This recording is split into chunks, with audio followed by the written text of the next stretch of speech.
Estamos hoje lançando o livro tão esperado, Breve Nova York, da nossa querida Tânia Martins.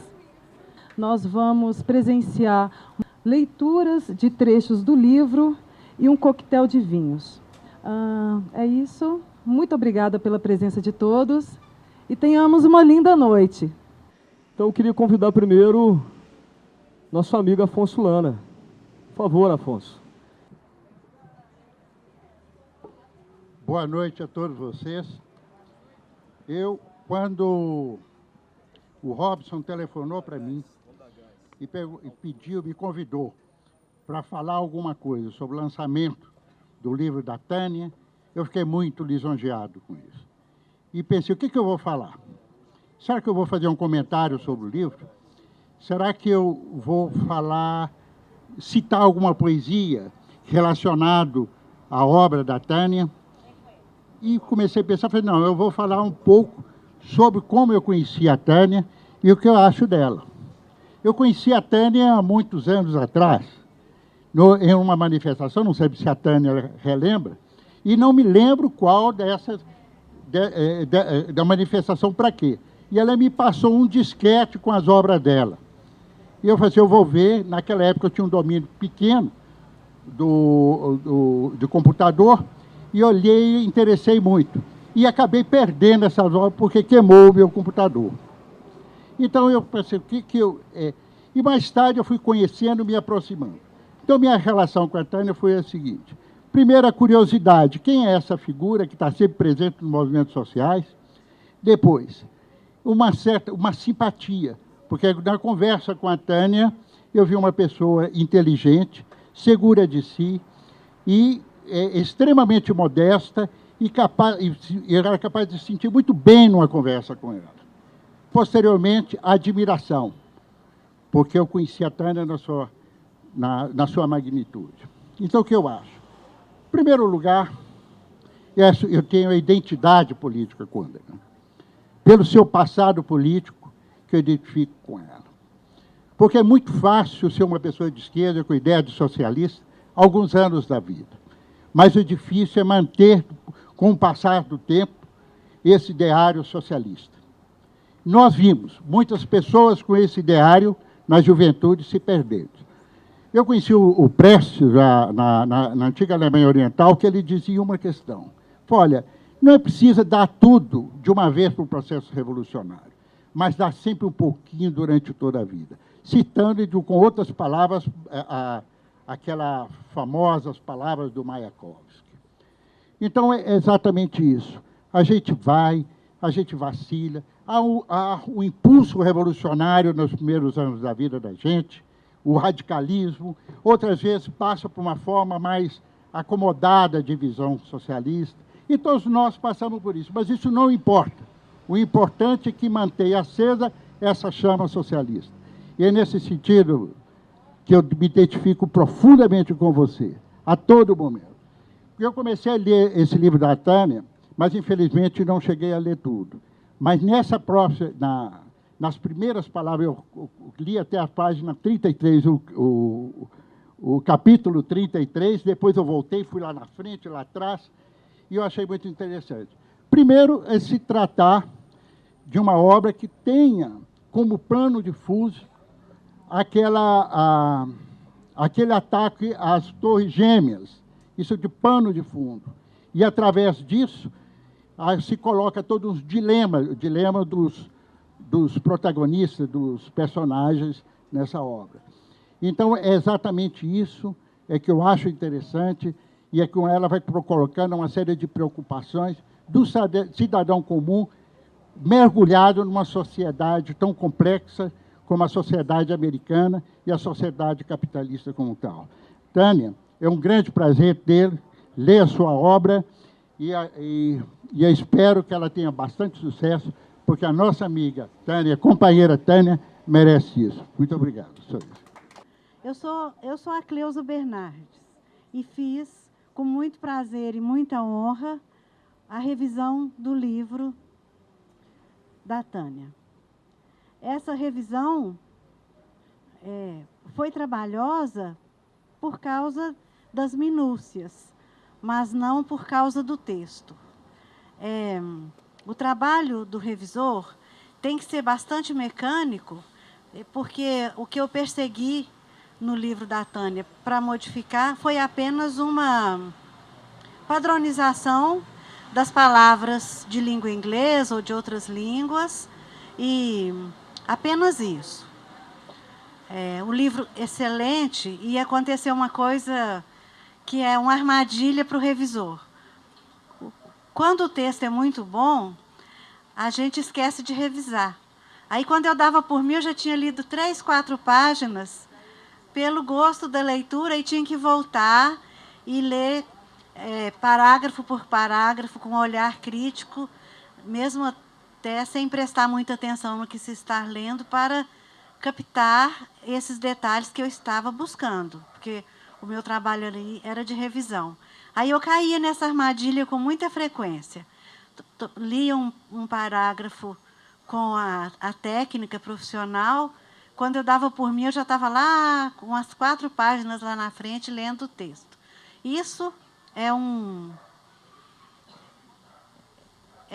prazer que acontece na profissão. Porque é lógico que um profissional dessa área, ele revisa qualquer coisa, né, a pessoa. Então, eu tenho tido muita sorte, tenho lido textos muito bons mesmo, mas já me aconteceu de chegar coisas às minhas mãos que eu não sabia o que fazer. Mas aí, no caso da Tânia, o grande problema que eu tive foi a armadilha da sedução. Eu tinha que ter muito autocontrole, muita disciplina para fazer a revisão. Aí, depois, sim, depois da revisão técnica, eu fiz a leitura para ter a fruição do texto e sentir o impacto da obra no leitor, que também é um dos trabalhos do revisor, mas aí já é a parte boa, né? Não tem que ficar catando as semelhanças. Então, foi um grande prazer, não tive nenhum trabalho e não precisei sugerir nada que se relacionasse com o texto. Muito, muito, muito bom. Muito bom. Eu acompanhando a publicação no Facebook, eu achei muito boa uma palavra que serviu de comentário para uma pessoa, e esse comentário era uma palavra só, mas resume tudo. Livraço, livraço. Não é outra coisa, é um livraço. Então, eu vou ler um parágrafo que eu gosto muito, porque todo livro é muito bom, mas eu escolhi esse porque ele transparece uma cuidade da Tânia que eu gosto de fazer também, da musicalidade e do colorido de cada palavra. Então, eu vou ler um pedacinho do capítulo 14. Está na página 26.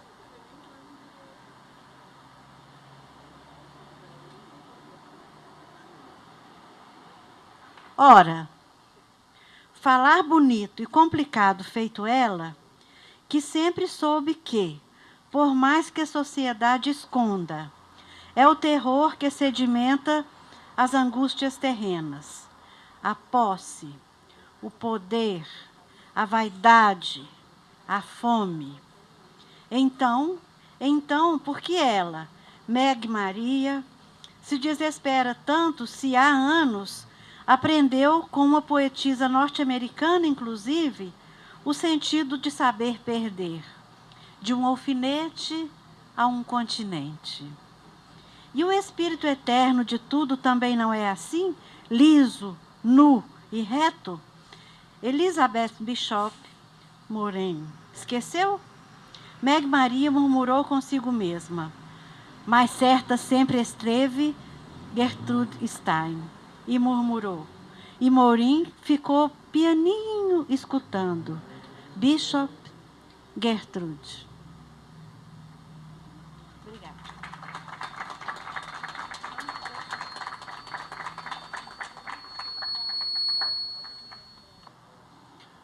Boa noite a todos. Apreciaremos. Capítulo 139. Ela ponderava, claro, não foram eles, os norte-americanos, que inventaram o bem e o mal. Eles se arrogam bons e não são na medida em que matam para provarem que são. Ora, onde já se viu isso? Onde já se viu isso? Ela, sem saber por que voltou de lá e por que foi, pensando que o mundo sempre foi americano, ou islâmico, ou católico, ou romano, ou evangélico, ou liberal, ou social-democrata, ou pseudo-socialista, e nele uma boba feito ela, de certo, mas dia menos dia não encontraria lugar, como tanto por lá viu acontecer com milhares de outros nativos ou estrangeiros. Depois, doutrinas espíritas lhe diriam que haveria sim uma transformação no planeta e no homem, com o bem vencendo o mal. Mas Meg demoraria outros séculos e milênios se perguntando o que faria com a fome das galinhas que estraçalham as minhocas, e a dos homens que trucidam pés de alface, dos raios que dizimam bois e homens nos campos. Se tudo na terra se desmaterializaria, inclusive a terra que ferimos com os nossos passos, pois, do contrário, tal afirmação não passava de um embuste.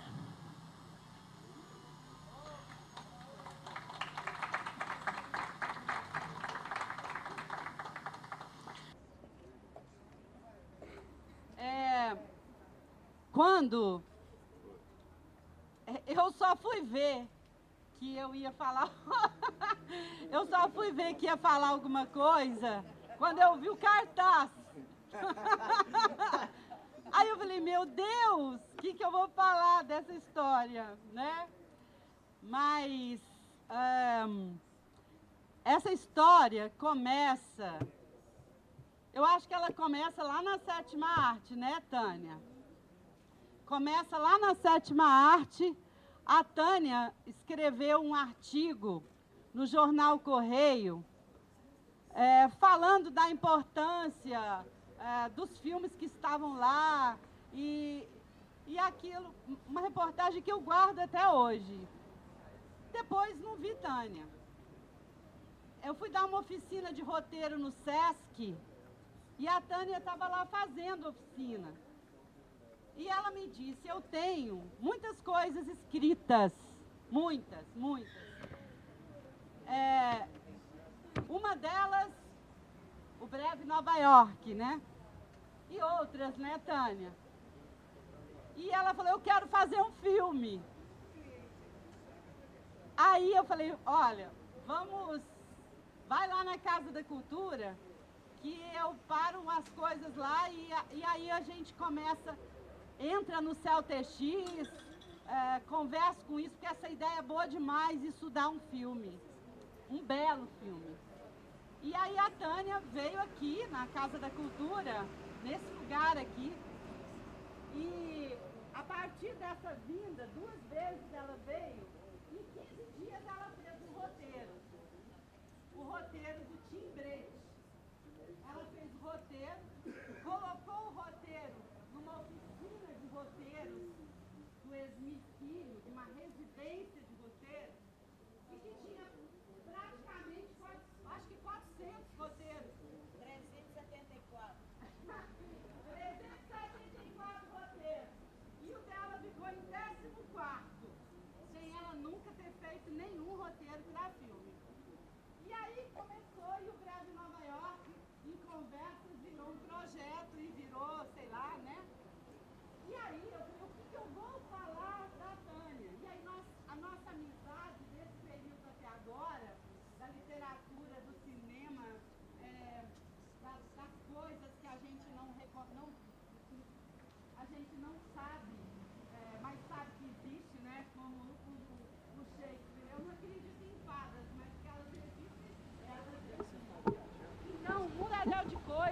21 anos. Mas hoje eu falei, eu vou ler O Jardim dos Caminhos que se bifurcam, do Borges, porque eu acho que é um diálogo bonito com o breve Nova York. E, assim, imagine se nós pudéssemos pensar nas consequências das nossas ações antes e durante elas acontecendo. É mais ou menos, eu sinto, breve Nova York, uma história do tempo. O tempo saiu dos gonzos. Isso é Shakespeare também. Gonzo é essa coisa aqui nos portões, e quando a gente... É isso aqui do portão. Ele está assim. E eu acho que ele só tem uma direção. Se eu fecho, ele só tem uma direção. Eu acho que o tempo do breve Nova York saiu dos gonzos. E aí, Tânia, eu queria falar uma frase de Borges, do Jardim dos Caminhos que se bifurcam. E a frase é a seguinte: todas as coisas nos acontecem precisamente agora. Século de século. E apenas no presente ocorrem os fatos. Inumeráveis homens, no ar, na terra e no mar. E tudo, o que realmente sucede a mim, a ti.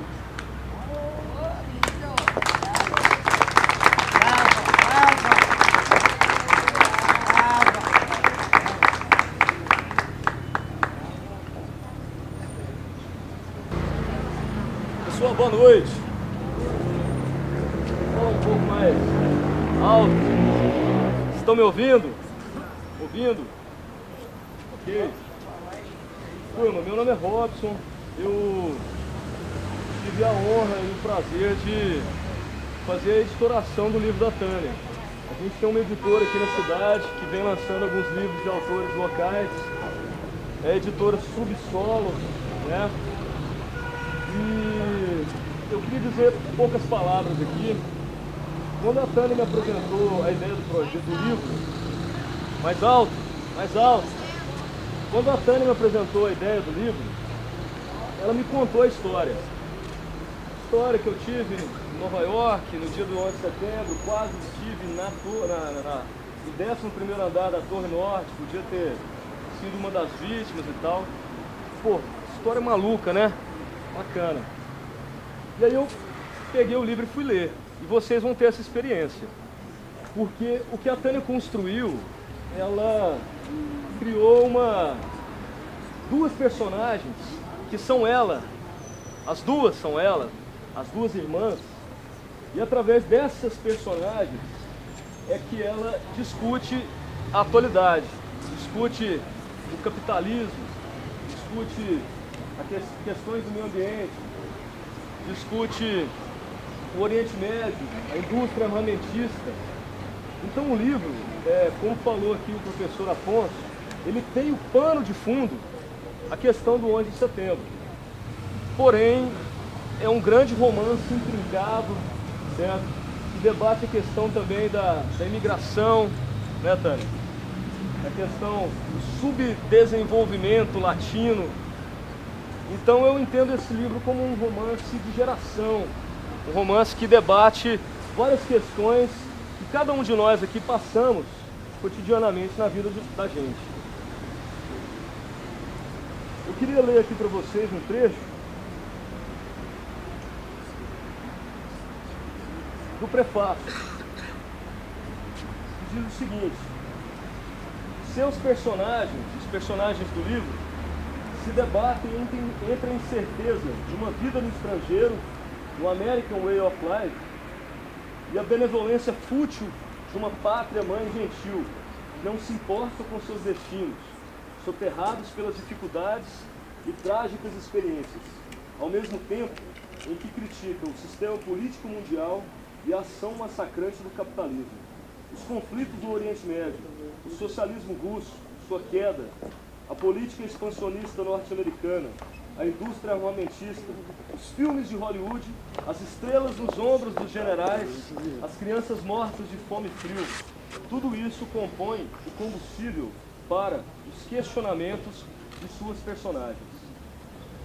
Eu acho que o escritor, ele tem que ter uma questão fundamental aí. O escritor, antes de tudo, ele tem que ser um pensador. Escrever e colocar as palavras no papel é uma ação que qualquer um de nós faz. Mas para que nós nos tornemos escritores, nós temos que primeiro ser pensadores. E essa cidadã, essa personagem que está sentada aqui, é uma grande pensadora de todas essas questões humanas, certo, que permeiam a nossa sociedade. Tânia, parabéns, foi uma grande honra para mim participar do seu livro. A gente se divertiu muito. A Tânia mora numa casa lindíssima, tem uma mangueira mais alta do que essa parede aqui. A gente ficava lá de baixo, batendo papo e vamos mudar isso, vamos fazer assim, vamos fazer assado. Então, assim, quero te agradecer pela oportunidade e vida longa, breve Nova York.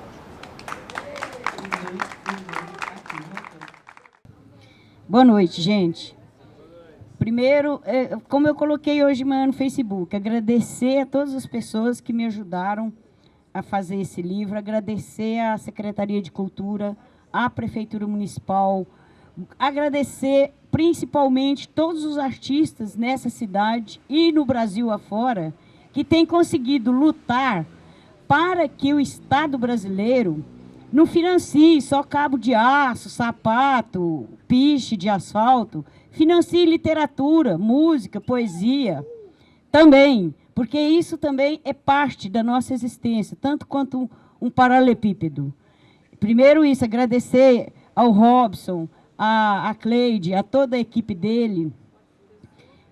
Também para mim foi muito bom essa convivência de rever o texto, praticamente tem me ajudado a me curar do estado de alerta constante que eu tenho, uma tensão constante que eu tenho, existencial mesmo, uma coisa minha de antes do 11 de setembro, que possivelmente até agravou, né? Eu senti até um começo de um processo de cura de alma, nesse processo desse livro sair de mim e ir para outros olhos, né? Então, é isso. O livro, como as pessoas já falaram muito dele aqui, é isso aí, é vamos dizer assim, uma construção que você não pode deixar de dizer que ela é política, na medida em que ela trata de questões o tempo todo que a gente coloca que é do interesse coletivo, mesmo usando as pessoas como indivíduos, uma unidade, elas estão contextualizadas de uma forma universalista. Eu sou você, você é eu. Inclusive, o eu, ele é fragmentado e ele é multiplicado. O livro é cheio de alteridades. Ele não busca um caminho convencional do livro. Início, meio e fim. Ele rompe com o tempo. E também não é uma historinha assim. Era uma vez, aconteceu isso e acabou assim. Ele não tem essa dinâmica, né? Espero que gostem. Eu estou me sentindo feliz de ter tirado esse da gaveta. Mas eu queria aproveitar também para pegar um pouco da essência do livro e dar aqui, sabe, pedir licença a vocês para realmente dar até um testemunho mesmo, uma opinião pessoal, aproveitar esse momento, porque o Brasil, para falar um pouco de política, uma coisa que dói na maioria dos nossos ouvidos, principalmente ouvidos brasileiros, porque a política no Brasil tem sido uma coisa muito pesada. A história do poder, quando eu falo política, eu não estou falando da política do partido A, B ou C, não. Política como a história do poder.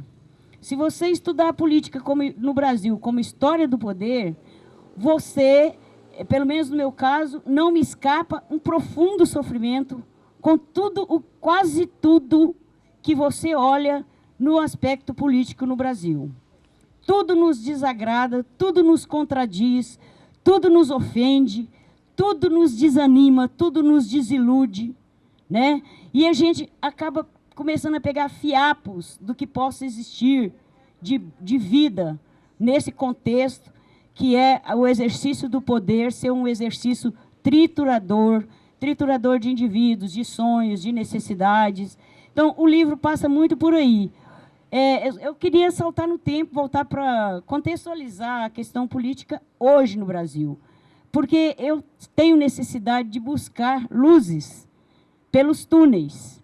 Então, eu queria pedir licença para vocês para citar, por exemplo, um fato político recente que aconteceu no Brasil e que me chama a atenção e me tira um pouco do desalento, que é a lei que proibiu o financiamento de campanhas privadas no Brasil.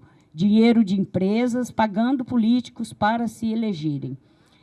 Essa lei foi derrubada e ela era uma lei de 1988. E quando você estuda a história da corrupção no Brasil, você vai ter um outro contexto antes da ditadura e depois da ditadura, que culmina na Constituinte de 88, onde se permitiu o financiamento privado de campanhas políticas. Gente, isso foi uma abertura de um canal tão grande para a postura corrupta. Não estou falando do senador ou do deputado, está todos aí na mídia. Estou falando de pessoas para pessoas, nós conosco mesmo. Isso construiu uma ambiguidade, uma dubiedade, uma confusão na relação entre o público e o privado muito grande. E eu, que sou dos tempos de uma luta contra a ditadura, fico muito feliz de ver que esse tipo de coisa, nós conseguimos acabar com esse tipo de coisa pelo via do parlamento. Até esse parlamento. Eles foram pressionados pelas ruas, porque quem não acompanhou, a Globo realmente não transmite tudo, mas a luta para derrubar essa lei de financiamento privado foi enorme no Congresso. Muitas pessoas foram para lá, apanharam, houve pressão nacional, não acreditava que essa lei passasse. Assim como ainda estou desacreditando que passe uma outra lei que moraliza o próprio capitalismo no Brasil. Não é para o socialismo, não. Vamos deixar ele para quem aprendeu o que é ele. Não vamos contestá-lo, vamos deixar as pessoas aprenderem. Mas no próprio capitalismo, que é a taxação das grandes fortunas. Meu Deus, isso acontece na Europa inteira. Nem o capitalismo hoje se organiza no mundo sem tantas quebradeiras, porque faz parte dele quebrar e renascer e tudo, mas nem ele se organiza mais minimamente se ele não taxa grandes fortunas. E é outra batalha que está aí pela frente. Mas, então, eu queria dar esse depoimento dizendo que o comportamento das instituições, ultimamente, tem me agradado muito mais do que agradava nos tempos passados da nossa história, onde a relação Estado e povo era simplesmente indecente. E que, por isso, eu estou acreditando que está havendo um embate, finalmente, um embate ético, no campo da ética. E eu estou aí desmanchando, mais uma vez, desmanchando partidos e citando todos eles, em todas as esferas da minha análise, para dizer o seguinte: o Brasil, pela primeira vez na sua vida, está no plano da política discutindo alguma coisa chamada ética, no concreto, na sua prática concreta. Não é à toa que nós temos mais de 30 grandes empresários presos, alguns há mais de ano no Brasil, por terem corrido em falhas. E políticos começaram também a pagar por essas incorreções, por esses erros de caráter, por essas posturas que vão contra os valores humanos, né? Humanos valores mesmo.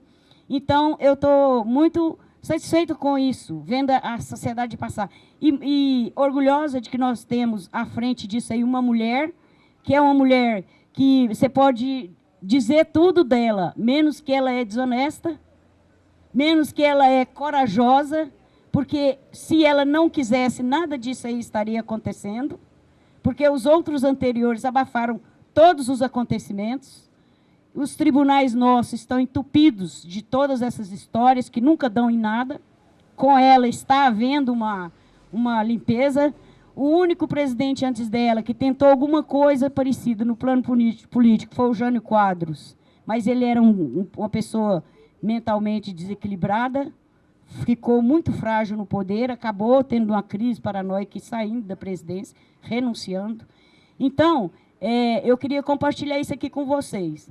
O livro ele discute isso. Nós temos que acabar com a nossa com o nosso desencanto com relação à política também, e nos posicionar também, porque hoje a gente tem uma ferramentinha em casa, gente. Não é só ir lá na urna votar, não. Nós temos o Facebook, nós temos as redes sociais, onde a gente pode estar dando as nossas opiniões. Basta a gente saber dar uma lavada também nele, porque ele vem realmente com muita sujeira, muita mentira, e a gente aprender a olhar a nossa realidade. Tá, chega por aí, né? Eu queria agradecer a vocês a oportunidade de estar aqui falando dessas coisas.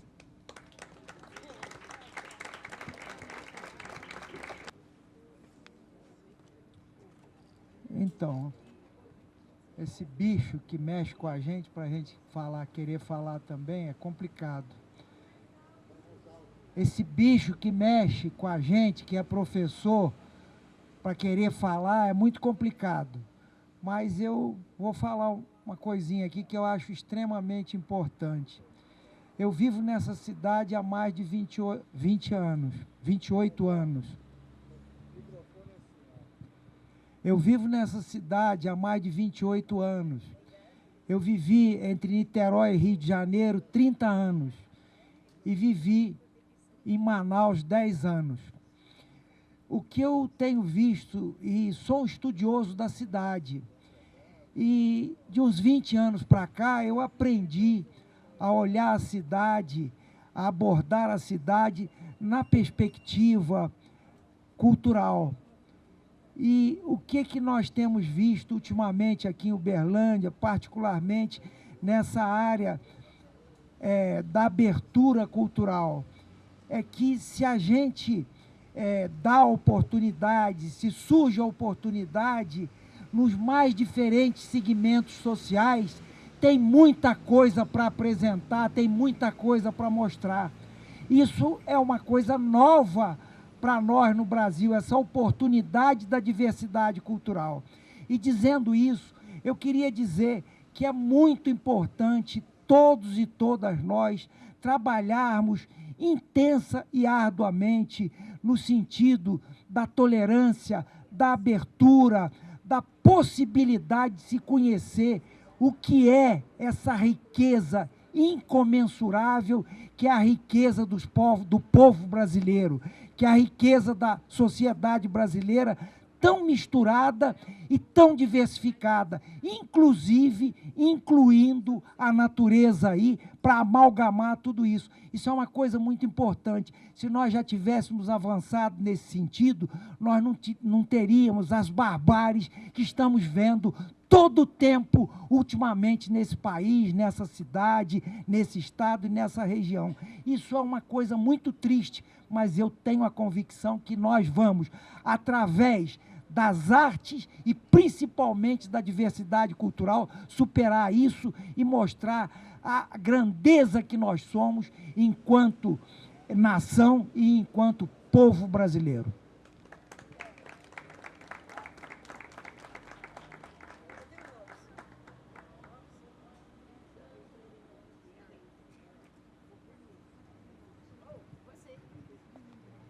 Questão das Torres Gêmeas, como você aborda tá. o livro mesmo. Tá bom. Ela está querendo que eu fale do livro, gente. Então, vamos falar do livro, né? O livro é o seguinte, a base dele é uma experiência real que eu tive nos Estados Unidos.